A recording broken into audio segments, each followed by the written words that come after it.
Assalamualaikum bosku, welcome to my channel. Sebelum menonton jangan lupa subscribe, nyalakan dulu loncengnya, dan jangan lupa like dan komen. Dan jangan lupa ambil posisi rebahan kalian. Untuk kalian selamat menyaksikan. Pada pertempuran ke-35, cahaya seleksi mendarat untuk ketiga kalinya ke seseorang dari pasukan secercah cahaya harapan, kali ini mendarat di orang kelima dari kelompok itu. Itu adalah pria bertubuh tinggi, terlihat lebih muda dari dua sebelumnya, dan mengenakan rambut hijau tua panjangnya.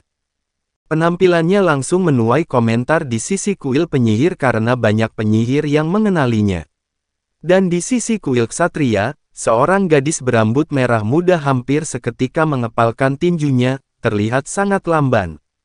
Menggigit giginya, dengan susah payah dia menahan keinginan untuk berteriak keras.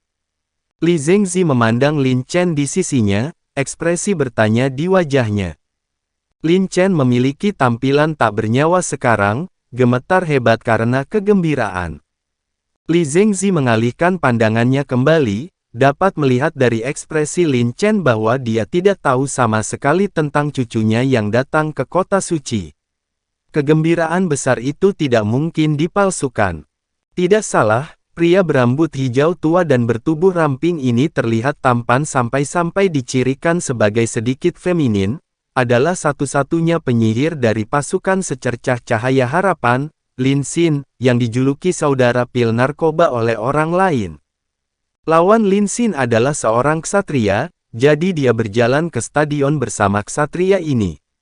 Tanpa meninggalkan ksatria waktu untuk membuka mulutnya, sosok Lin Xin melintas dan bergeser 100 meter jauhnya, seolah-olah berteleportasi, sebelum menutup jarak ke ksatria ini. Dari 6 kuil besar hanya melihat punggung Lin Xin berkedip dalam cahaya biru sebelum dia berakselerasi untuk muncul 100 meter jauhnya. Kapan seorang penyihir bisa mencapai kecepatan seperti itu? Ksatria itu juga menggigil, tetapi ketika dia datang untuk mengambil bagian dalam kompetisi, dia secara alami tidak akan mudah takut. Dalam kilatan cahaya keemasan, seekor elang putih salju besar dengan tanduk emas muncul di atasnya. Elang raksasa ini naik lebih dari 10 meter, dan tepat saat muncul, esensi cahaya terus melonjak dalam gelombang, mengalir sampai ke dalam ksatria. Ksatria ini awalnya berada di puncak kultivasi langkah ke-8, tetapi bantuan elang raksasa di langit menyebabkan sikapnya yang mengesankan meningkat tajam, naik ke ranah langkah ke-9 dalam sekejap mata. Lin Xin tidak melantunkan mantra tetapi menggaruk udara kosong di depannya dengan tangan kanannya, segera menyebabkan sinar cahaya biru berbentuk ibu jari sepanjang 1 meter keluar, dan ditembakkan ke ksatria itu. Sinar biru tidak mengeluarkan suara sedikit pun, hanya maju dan menelusuri busur. Apa itu? Ksatria yang baru saja didorong oleh elang emas sucinya berlari ke arah Lin Xin dengan kultivasi yang sangat meningkat. Melihat sinar biru yang tidak mencolok itu melesat keluar, saat dia mengangkat tangan kirinya, warna emas yang dalam mengembun seketika, berubah menjadi perisai emas di depannya, dan dia meluncurkan penghalang ilahi sambil berhenti di dashboardnya. Sinar biru, mungkinkah lawannya adalah penyihir elemen air? Ini menjadi turnamen kuil, bahkan melalui serangan lawan tampak tidak dapat disangkal, dia tidak bisa ceroboh. Sebagai ksatria guardian, dia harus mementingkan keselamatan dan menekankan pada konsolidasi. Dalam pertempuran antara ksatria guardian dan penyihir, ksatria guardian sering membutuhkan penyihir untuk menghabiskan kekuatan sihirnya untuk mencapai kemenangan.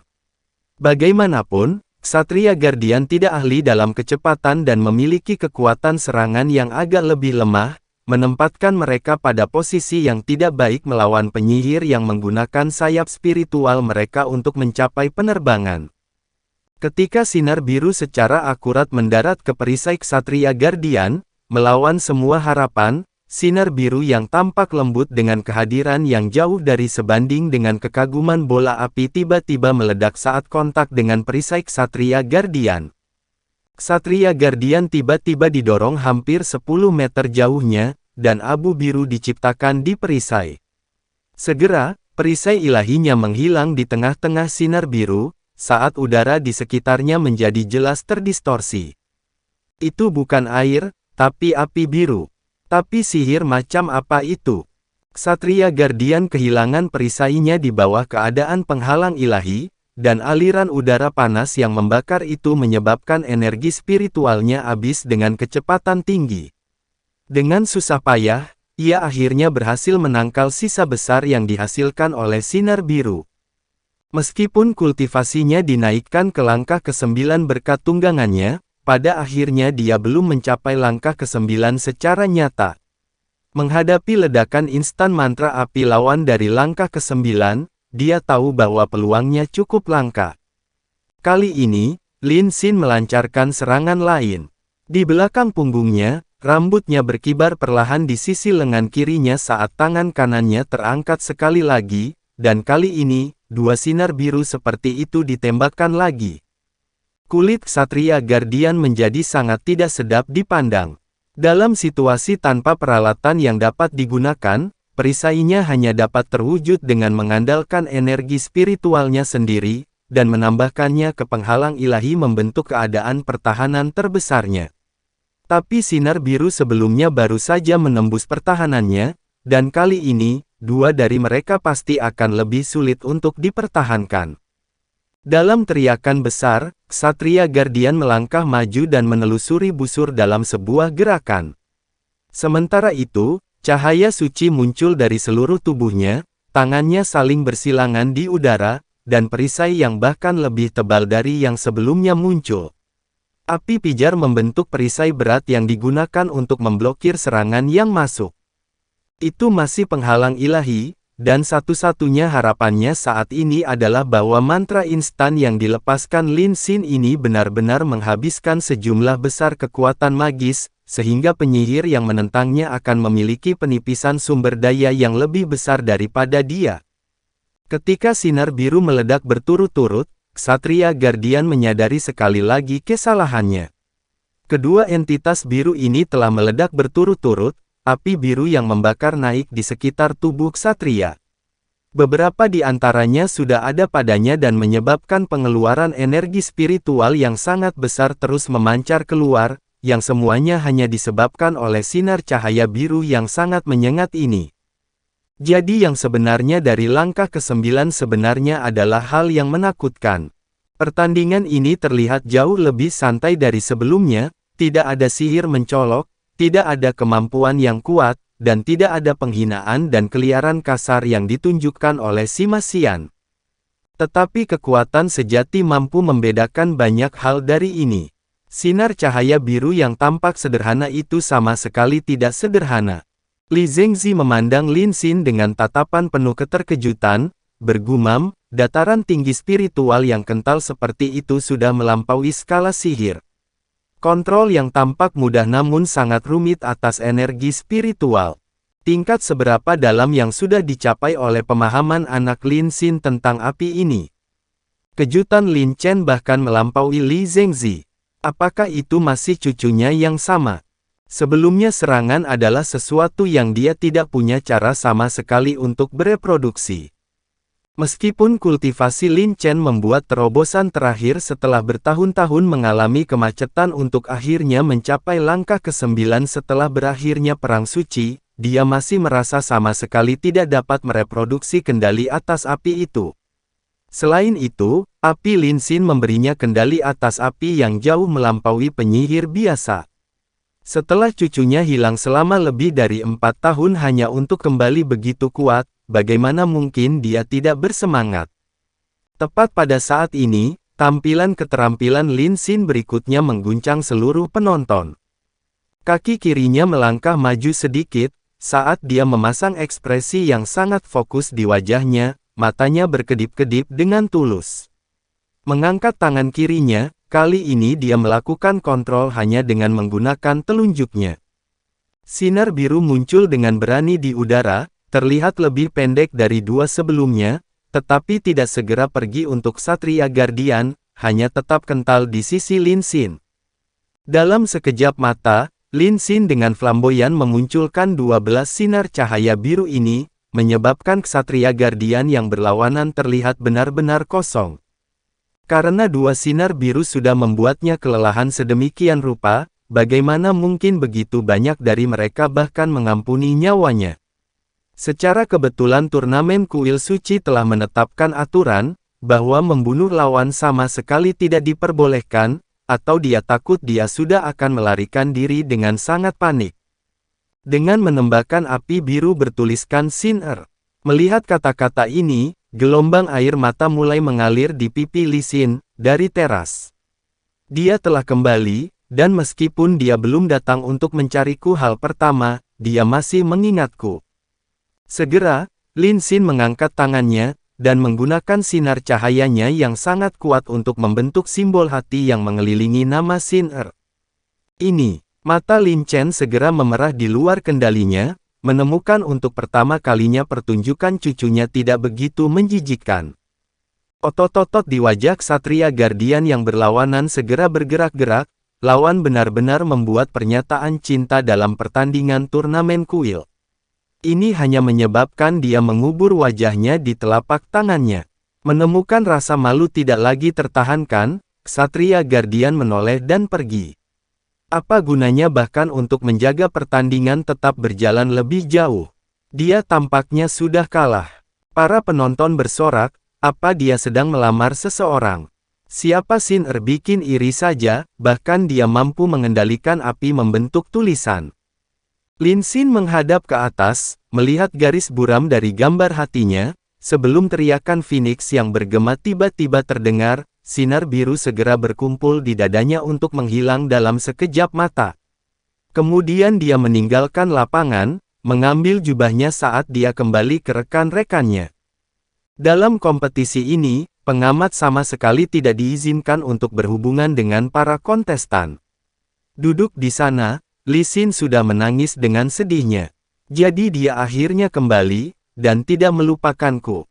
Melihat adegan sebelumnya, bahkan wasit utama Chen Zidian memiliki ekspresi mengerikan di wajahnya, berpikir dalam hati, anak-anak muda saat ini benar-benar semakin berani. Tapi tindakan Lin Xin sama sekali tidak melanggar aturan. Dia sudah membuktikan kekuatan sinar birunya kepada seluruh penonton sebelum menuliskan dua kata ini. Sungguh sebuah misteri. Yang paling penting bagi langkah ke-9 adalah menemukan jalan untuk berjalan sendiri, dan Lin Xin tidak diragukan lagi telah menemukan jalan ini. Dia memisahkan diri dari pengecoran sihir tradisional dan menemukan alternatif, menciptakan rutenya sendiri. Mungkin dia tampak sedikit lebih rendah dalam hal skala serangannya, tetapi kekuatan serangannya pasti berada di antara para penyihir api teratas. Dan yang lebih penting, pelepasan instan sihir semacam itu membuat kemampuan bertahannya di medan perang tidak diragukan lagi sangat hebat, dan tidak membutuhkannya untuk bantuan panggilan lain. 3 dari 10 orang yang membentuk pasukan secercah cahaya harapan telah memenangkan pertarungan, semuanya meraih kemenangan, dan semuanya menang dengan gaya, terutama Sima Xian dan Lin Xin yang meninggalkan kesan yang sangat dalam.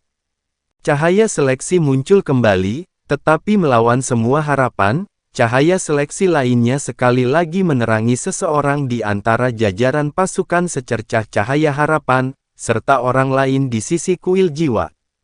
Melihat orang itu bersinar di sisi kuil jiwa, banyak orang tidak bisa menahan napas, karena itu sebenarnya adalah kepala tambahan kuil jiwa, San Sui. Perang suci mungkin telah menyebabkan kerusakan besar pada aliansi, tetapi juga memunculkan kekuatan dengan cepat. Sama seperti Lin Chen, San Sui berhasil melalui upaya besarnya untuk mencapai terobosan dan naik ke langkah ke-9, meningkatkan kekuatannya secara signifikan. Selain itu, sebagai istri kepala kuil jiwa, Chen Hongbo, dia memegang peran yang menentukan di kuil jiwa. Pasukan secercah cahaya harapan tiba-tiba bertemu dengan orang kuat seperti itu.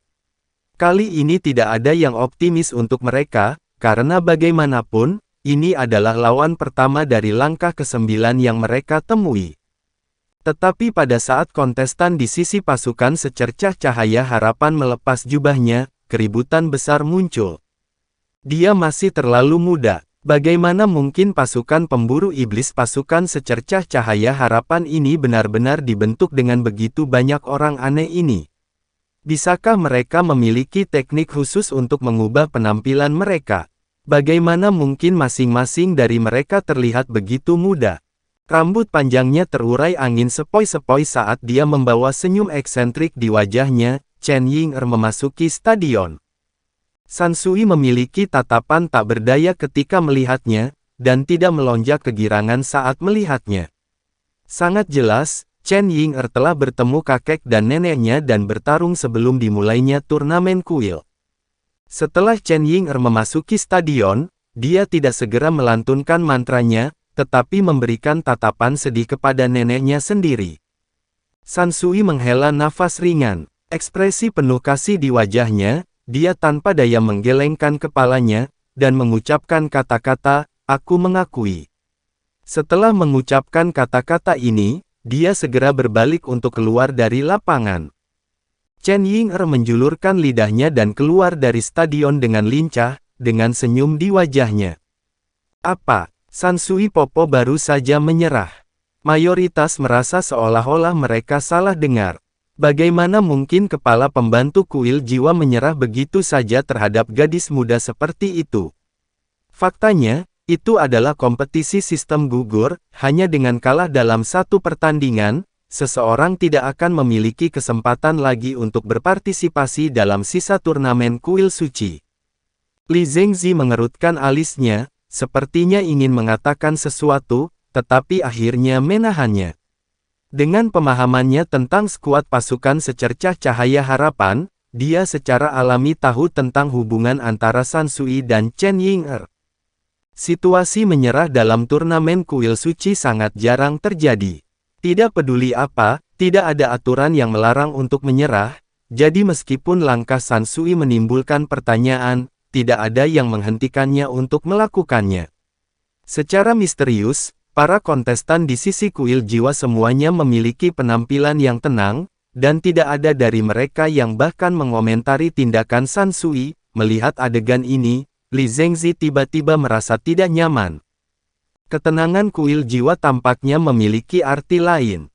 Meskipun hubungan kuil jiwa dan kuil penyihir tidak sedekat kuil assassin dan kuil ksatria, kuil spiritual dapat dianggap sebagai pendukung kuil penyihir untuk waktu yang lama sekarang. Hanya, kerjasama mereka dicapai dengan cara yang lebih profesional.